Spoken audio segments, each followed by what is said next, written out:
Hi hello, പുതിയ വീഡിയോയിലേക്ക് എല്ലാ കൂട്ടുകാർക്കും സ്വാഗതം. ഇന്ന് നമ്മൾ പരിചയപ്പെടാൻ പോകുന്നത് ലൂമി വേവ് ഓഡിയോ ടെക്കിൻ്റെ ഒരു ബാസ്റ്റബിൾ ബോർഡാണ്. വളരെ ചെറിയ ബോർഡാണ്. അപ്പോൾ ഇതിൻ്റെ ഫുൾ വീഡിയോ നിങ്ങൾ പൂർണ്ണമായിട്ടും കാണുക. അപ്പം ഇതിൻ്റെ പല കാര്യങ്ങളും നിങ്ങൾക്ക് മനസ്സിലാക്കാനായിട്ട് പറ്റും. ആദ്യമായിട്ടാണ് എൻ്റെ വീഡിയോ കാണുന്ന ആൾക്കാരാണെങ്കിൽ ഇപ്പോൾ തന്നെ എൻ്റെ ചാനൽ സബ്സ്ക്രൈബ് ചെയ്യേണ്ടതാണ്.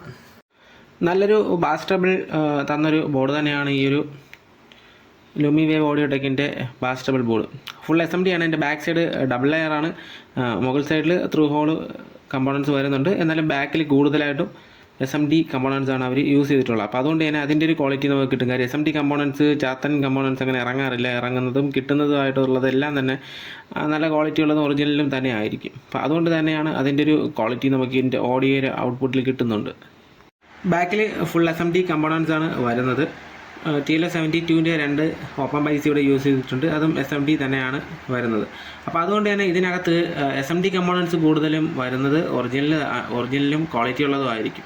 അപ്പോൾ അതുകൊണ്ട് തന്നെ നമുക്ക് അതിൻ്റെ ഓഡിയോ ഔട്ട്പുട്ട് നല്ല ക്വാളിറ്റിയോ ആയിട്ട് തന്നെ നമുക്ക് കിട്ടും. അതായത് ബാസ് ആൻഡ് ട്രബിളൊക്കെ നല്ല ഒരു ക്വാളിറ്റി തന്നെ നമുക്ക് കിട്ടും എന്നുള്ളതാണ് ഞാൻ ഉദ്ദേശിച്ചത്. ലൂമി വേവ് ഓഡിയോ ടെക്കിൻ്റെ മറ്റൊരു പ്രത്യേകത എനിക്ക് മനസ്സിലാക്കാൻ പറ്റിയെന്ന് വെച്ച് കഴിഞ്ഞാൽ അവർ വാങ്ങുന്ന സാധനങ്ങളെല്ലാം നല്ല ഡീലേഴ്സിൻ്റെ നിന്നാണ് അവർ ഈ സാധനം വാങ്ങുന്നത്. അപ്പോൾ അതുകൊണ്ട് ഡയറക്റ്റ് പർച്ചേസിംഗ് ഒക്കെ ചെയ്തിട്ടാണ് അവർ ഇതിൻ്റെ ഓരോ കമ്പോണൻസ് വാങ്ങുന്നത്. അപ്പോൾ അതുകൊണ്ട് തന്നെ അതിൻ്റേതായ ഒരു ക്വാളിറ്റി മെയിൻറ്റെയിൻ ചെയ്ത് പോകുന്നുണ്ട്. ഇപ്പം ഓപ്പൺ IC ഒക്കെ ആണെങ്കിൽ ST മൈക്രോ കൺട്രോളിൻ്റെ ഒറിജിനൽ IC ആണ് അവർ യൂസ് ചെയ്തിട്ടുള്ളത്. അപ്പോൾ അതുകൊണ്ട് തന്നെയാണ് ആ ഒരു ക്വാളിറ്റി മെയിൻറ്റെയിൻ ചെയ്ത് പോകുന്നുണ്ട് ഇതിന്. കാര്യം പുള്ളിക്കൊരു പേരുദോഷം വരാൻ പാടില്ല എന്നുള്ള രീതിയിലാണ് പുള്ളി ഇതെല്ലാം ചെയ്യുന്നത്. അപ്പോൾ അതുകൊണ്ട് തന്നെ നല്ല ക്വാളിറ്റിയുള്ള കമ്പോണൻസ് വാങ്ങിയിടാൻ പുള്ളി ശ്രമിക്കുന്നുണ്ട് എന്നാണ് ഞാൻ പറയുന്നത്. ഇതിന് നമ്മൾ കൊടുക്കേണ്ട സപ്ലൈ ഒരു റെഗുലേറ്റഡ് സപ്ലൈ ആണ്. 15-0-15 പ്ലസ് 50 -50 ആൻഡ് ഗ്രൗണ്ടാണ് നമ്മളിതിൽ കൊടുക്കാനായിട്ടുള്ളത്.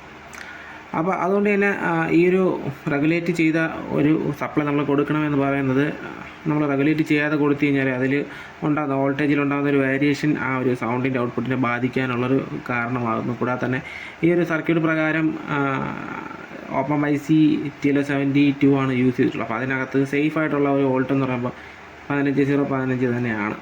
അപ്പോൾ അതുകൊണ്ട് നമ്മൾ ഓവറായിട്ട് ഹീറ്റ് കൊടുത്തു കഴിഞ്ഞാലും ഒരു പക്ഷേ ഹീറ്റായിട്ട് IC ഹീറ്റായി പെട്ടെന്ന് പോകാനുള്ള ചാൻസും കൂടുതലാണ്.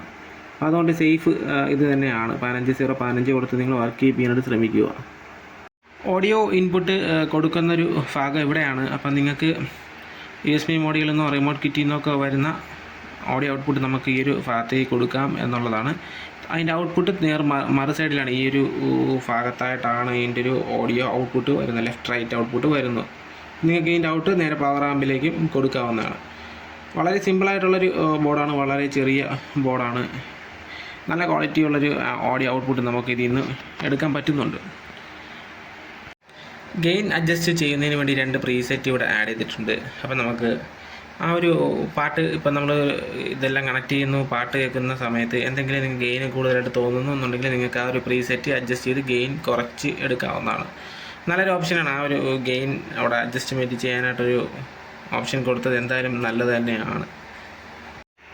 നിങ്ങളിൽ പലരും നല്ലൊരു ടോൺ കൺട്രോൾ അന്വേഷിച്ച് നടക്കുന്ന ആൾക്കാരാണ്. എപ്പോഴും എല്ലാ പേരും ആംപ്ലിഫയർ ഉണ്ടാക്കുന്ന സമയത്ത് പല തരത്തിലുള്ള ടോൺ കൺട്രോൾസ് മാറ്റി മാറ്റി ഉപയോഗിക്കുന്നതായിട്ട് ഞാൻ കണ്ടിട്ടുണ്ട്. കാര്യം ഞാനങ്ങനെ പൊതുവേ ടോൺ കൺട്രോൾ യൂസ് ചെയ്യാറില്ല. ഞാൻ ഉപയോഗിക്കുന്ന ആംപ്ലിഫയറിനകത്ത് അല്ലാതെ നോർമലി ഫ്ലാറ്റ് ആയിട്ടുള്ള ഔട്ട്പുട്ട് കൊടുത്തിട്ടാണ് ഞാൻ പാട്ട് കേൾക്കാറുള്ളത്. എനിക്ക് ടോൺ കൺട്രോളിനോട് വലിയ താല്പര്യമില്ല. പക്ഷേ ഞാൻ ഇതുപോലെയുള്ള ടോൺ കൺട്രോൾ വരുന്ന സമയത്ത് ഞാനത് ചെക്ക് ചെയ്ത് റിവ്യൂ എടുക്കുന്നതിന് വേണ്ടി ഞാൻ ചെക്ക് ചെയ്ത് നോക്കാറുണ്ട്.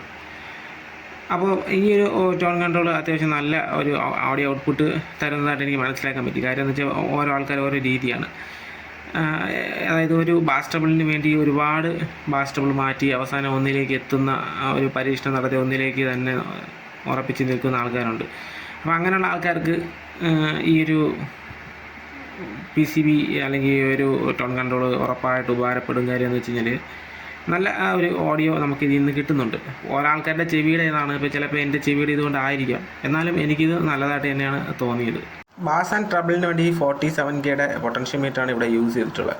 കൂടാതെ തന്നെ വോളിയം കൺട്രോൾ ചെയ്യുന്നതിന് വേണ്ടി 100Kയുടെ പൊട്ടൻഷ്യോമീറ്റർ യൂസ് ചെയ്തിട്ടുണ്ട്. LRM എന്ന് പറയുന്ന ബ്രാൻഡിൻ്റെ ഒരു പൊട്ടൻഷ്യോമീറ്റർ അത്യാവശ്യം നല്ല ക്വാളിറ്റിയുള്ള ഒരു LRMൻ്റെ പൊട്ടൻഷ്യോമീറ്റർ നമുക്ക് ലോക്കലി ഇവിടെ കിട്ടാറില്ല. എൽക്കോൺ എന്ന് പറയുന്ന ഒരു ബ്രാൻഡാണ് നമുക്ക് ഇവിടെ കിട്ടുന്നത്. അതായത് ഈ ഒരു പൊട്ടൻഷ്യോമീറ്ററിൽ വലിയ പങ്ക് വഹിക്കുന്നുണ്ട് ഓഡിയോ ക്വാളിറ്റിക്ക്. കാര്യം പൊട്ടൻഷ്യോമീറ്റർ മോശമാണെന്നുണ്ടെങ്കിൽ ഓഡിയോ ക്വാളിറ്റി ഇനി എത്ര നല്ല സർക്യൂട്ട് ആണെങ്കിലും ഓഡിയോ ക്വാളിറ്റി നമുക്ക് നല്ല ബാധിക്കുന്ന അതായത് മോശമായിട്ട് ബാധിക്കുന്ന ഒരു കാര്യമാണ് പൊട്ടൻഷ്യോമീറ്റർ. അപ്പോൾ നല്ല പൊട്ടൻഷ്യോമീറ്റർ ഇട്ട് കഴിഞ്ഞാൽ അതുപോലെ തന്നെ നമുക്ക് നല്ലൊരു ഓഡിയോ ക്വാളിറ്റി നമുക്ക് കിട്ടുന്നതാണ്.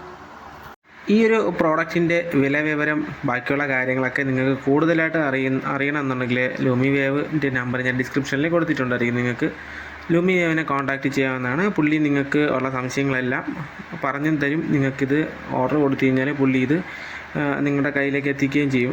ജസ്റ്റ് ഒരു എക്സ്ട്രാ ഒരു ഷിപ്പിംഗ് ചാർജും കൂടെ അതിന് വരും. ഇതിൻ്റെ പൂർണ്ണമായിട്ടുള്ള വില ബാക്കിയുള്ള ഡീറ്റെയിൽ അറിയുന്നതിന് ആവശ്യമുള്ള ആൾക്കാർക്ക് പുള്ളിയെ വാട്സപ്പിലോ ഫോൺ നമ്പറിലോ വിളിക്കാവുന്നതാണ്. പവർ സപ്ലൈക്കും ഓഡിയോ ഇൻപുട്ടിനും ഔട്ട്പുട്ടിനും കണക്ടർ വയേഴ്സിൻ്റെ കൂടെ തരുന്നുണ്ട്. അപ്പോൾ അതുകൊണ്ട് തന്നെ നമുക്ക് സോൾഡറിങ് ഒഴിവാക്കിയിട്ട് നമുക്ക് നല്ല രീതിയിൽ ഇത് ചെയ്തെടുക്കാൻ പറ്റുന്നു എന്നുള്ളതാണ്. അപ്പോൾ നിങ്ങൾക്ക് ഇന്നത്തെ ഒരു വീഡിയോ ഇഷ്ടപ്പെട്ടു എന്നുണ്ടെങ്കിൽ ആദ്യമായിട്ട് എൻ്റെ ചാനലിലെ വീഡിയോ ആദ്യമായിട്ട് കാണുന്ന ആൾക്കാരൊക്കെ ആണെങ്കിൽ ഇപ്പോൾ തന്നെ എൻ്റെ ചാനൽ സബ്സ്ക്രൈബ് ചെയ്യുക. കൂടെ തന്നെ ഇതുപോലത്തെ വീഡിയോസ് കാണുന്നതിന് വേണ്ടി നിങ്ങളുടെ കൂട്ടുകാർക്കും ഈ ഒരു ചാനലിൻ്റെ ലിങ്കോ അല്ലെങ്കിൽ ഈ വീഡിയോയുടെ ലിങ്കൊക്കെ നിങ്ങൾ ഷെയർ ചെയ്ത് കൊടുത്ത് എന്നെ സഹായിക്കുന്നതാണ്. കാര്യം എന്താ വെച്ചാൽ സബ്സ്ക്രൈബ് വളരെ കുറവാണ് എനിക്ക്. അപ്പോൾ സബ്സ്ക്രൈബ് ഉണ്ടെങ്കിൽ മാത്രമേ എനിക്കിനി മുന്നോട്ട് പോകാനായിട്ട് പറ്റത്തുള്ളൂ. അപ്പോൾ നിങ്ങൾക്ക് താല്പര്യം ഉണ്ടെന്നുണ്ടെങ്കിൽ എൻ്റെ ചാനൽ ആദ്യമായിട്ട് കാണുന്ന ആൾക്കാരാണെങ്കിൽ ഇപ്പോൾ തന്നെ സബ്സ്ക്രൈബ് ചെയ്യേണ്ടതാണ്. കൂടാതെ തന്നെ ബ്രാൻഡഡ് സ്പീക്കേഴ്സ്, ബ്രാൻഡഡ് സ്റ്റീരിയോ ആംപ്ലിഫയേഴ്സിൻ്റെയും ഒക്കെ വീഡിയോ ഞാൻ ഫേസ്ബുക്കിൽ അപ്ലോഡ് ചെയ്യുന്നുണ്ട്. അവിടെ ഒരു കോപ്പിറൈറ്റ് ഇഷ്യൂ ഞാൻ നോക്കുന്നില്ല. കാര്യം യൂട്യൂബിലെ കോപ്പിറൈറ്റ് നമുക്ക് ഇതാക്കി എടുക്കാവുന്നതാണ്. കാര്യം ഫേസ്ബുക്കിലെ കോപ്പിറൈറ്റ് നമുക്ക് അഥവാ വന്നാലും നമുക്കൊരു പ്രശ്നമല്ല. അപ്പോൾ അതുകൊണ്ട് തന്നെ ബ്രാൻഡഡ് ആംപ്ലിഫയേഴ്സിൻ്റെയൊക്കെ വർക്കിംഗ് വീഡിയോ, ബ്രാൻഡഡ് സ്പീക്കേഴ്സിൻ്റെയൊക്കെ വർക്കിംഗ് വീഡിയോ ഞാൻ ഫേസ്ബുക്കിൽ അപ്ലോഡ് ചെയ്യുന്നുണ്ട്. കൂടാതെ തന്നെ ഇൻസ്റ്റാഗ്രാമിൽ റീൽസായിട്ട് അപ്ലോഡ് ചെയ്യുന്നുണ്ട്. അപ്പോൾ നിങ്ങൾക്കത് കാണുന്നതിന് വേണ്ടി അതിൻ്റെ രണ്ടിൻ്റെയും ലിങ്ക് ഞാൻ ഡിസ്ക്രിപ്ഷനിൽ കൊടുത്തിട്ടുണ്ടായിരിക്കും. നിങ്ങൾക്ക് താല്പര്യം ഉണ്ടെങ്കിൽ നിങ്ങൾക്ക് അവിടെ പോയിട്ട് അത് ഫോളോ ചെയ്യാവുന്നതാണ്. എൻ്റെ ഫേസ്ബുക്ക്, ഇൻസ്റ്റാഗ്രാമും ഫോളോ ചെയ്യാവുന്നതാണ്. അപ്പോൾ ഇന്നത്തെ വീഡിയോ ഇത്രയും തന്നെയാണ്. നാളെ നല്ലൊരു വീഡിയോ കാണുന്നവരെ എല്ലാ കൂട്ടുകാർക്കും ബൈ ബൈ.